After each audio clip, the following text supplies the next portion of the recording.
नमस्कार, आप देख रहे हैं आरजे भारत न्यूज 7 और मैं हूं आपके साथ श्वेता। तो चलिए रुक करते हैं आज की प्रमुख और बड़ी खबर पर। शरद पवार ने माढ़ा बीजेपी में सेंध लगा खेला धैर्यशील मोहिते पाटिल का दांव, जाने बारामती सातारा सोलापुर पर असर। 84 बरस के हो चुके शरद पवार ऐसे राजनीतिक दांव पेच खेल रहे हैं कि उन्हें खत्म करने का ख्वाब देख रहे उनके राजनीतिक दुश्मनों के पसीने छूट रहे हैं। महाराष्ट्र की विपक्षी महाविकास अघाड़ी में सीटों के बंटवारे में शरद पवार को भले ही सबसे कम सीटें मिली हैं, लेकिन चुनावी नतीजों के बाद हो सकता है कि शरद पवार के उम्मीदवारों का स्ट्राइक रेट सबसे बेहतर हो। गुरुवार को शरद पवार ने माढ़ा लोकसभा सीट पर बीजेपी में सेंध लगा दी। बीजेपी के नेता धैर्यशील मोहिते पाटिल को बीजेपी से तोड़कर शरद पवार न सिर्फ अपने साथ ले आए, बल्कि उन्हें बीजेपी के अधिकृत उम्मीदवार रंजीत सिंह नाइक निम्बालकर के खिलाफ लोकसभा की उम्मीदवारी भी देने जा रहे हैं।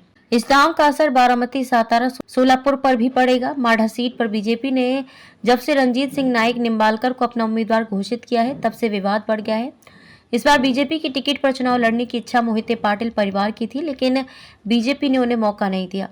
इसके बाद मोहिते पाटिल परिवार बीजेपी के नेताओं से उम्मीदवार बदलने की बार बार अपील करने लगे। देवेंद्र फडणवीस ने किया हस्तक्षेप। उप मुख्यमंत्री देवेंद्र फडणवीस ने मोहिते पाटिल परिवार के सदस्य बीजेपी विधायक रंजीत मोहिते पाटिल की मार्फत मध्यस्थता की कोशिश की, लेकिन कोई फायदा नहीं हुआ।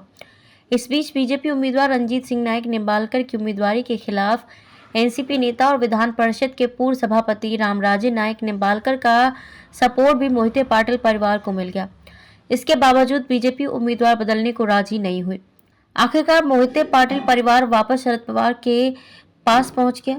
शरद पवार ने गुरुवार को घोषणा की कि 14 अप्रैल को धैर्यशील मोहिते पाटिल एनसीपी में शामिल होंगे और 16 तारीख को अपनी उम्मीदवारी दाखिल करेंगे। खबरों में अब तक के लिए बस इतना ही। फिर होगी आपसे मुलाकात ऐसी किसी बड़ी और खास खबर के साथ। तब तक के लिए नमस्कार और देखते रहिए आरजे भारत न्यूज 7।